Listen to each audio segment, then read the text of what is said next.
Hi guys, my name is Ahmad Randy Ardiansyah.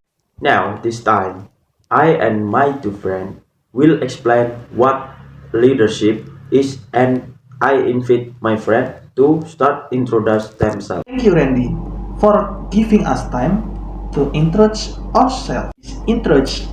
My name is Muhammad Rafi Firmansyah. My name is Satria Isya Ramadhani. Okay, this time, me and my two friends will explain the chapter in leadership. I will explain the material about leadership. Now, if I may know, do you all know anything about a leadership? Wow, leadership! What is that? Well, let me tell you what leadership is. Leadership is linguistically. Leadership comes from the English word leader, which means leader, while leadership means leadership. Oh, I see. So what is leadership is term of term.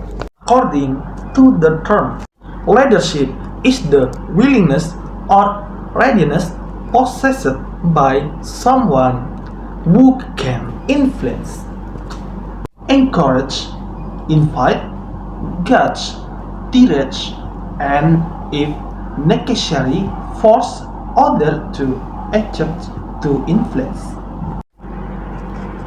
Well, Rafi already told you about the term leadership.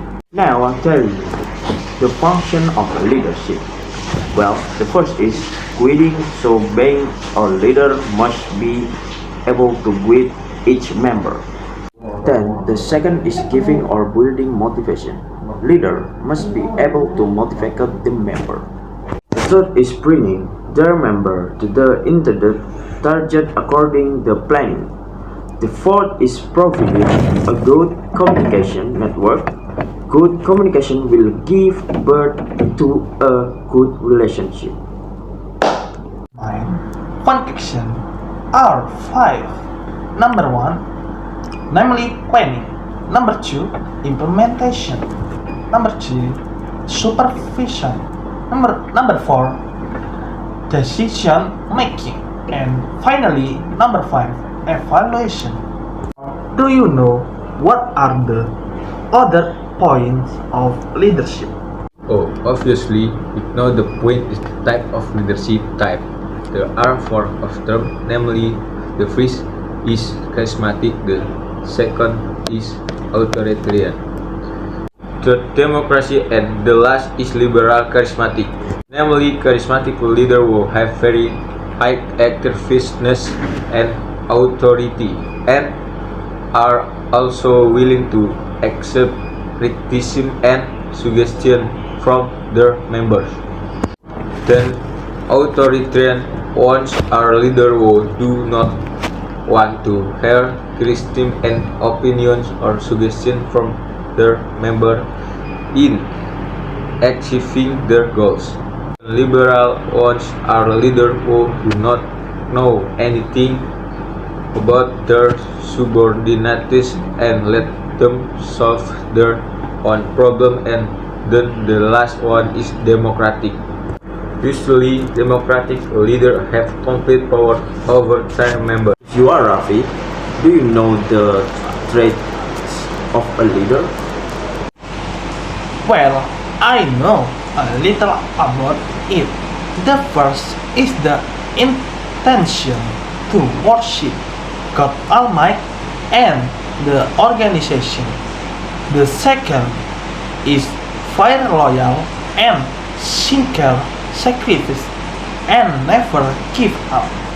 The third is full of energy and inventive and likes to be active.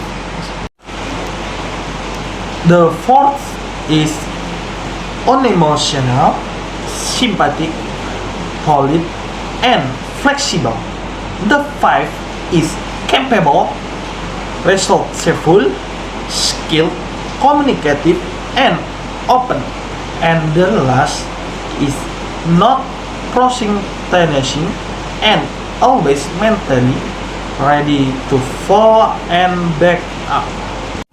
That's cool that you know all the material. This is an example of a very great leader in Indonesia. Sukarno, not much different from his teacher host Cakrawinata. Sukarno also struggled from a young age to become a fighter for the independence era. In fact, his strength succeeded in bringing Indonesia to the peak of independence. Man who was born on 6 June 1901 in Blitar, East Java, graduated from the Technische Hogeschool THS, or was it now the Bandung Institute of Technology (ITB) on July 400. This man who was born on 6 June 1091 in Blitar, East Java, graduated from the Technische Hogeschool THS for what is now the Bandung Institute of Technique (ITB). On 4 July 1917, Sukarno founded a party called the Indonesian National Party (PNI). This makes his oration skill when more honeyed. In later life, this national hero, nicknamed the Son of Dawn, known as a great orator with his speechless that igniting fighting spirit.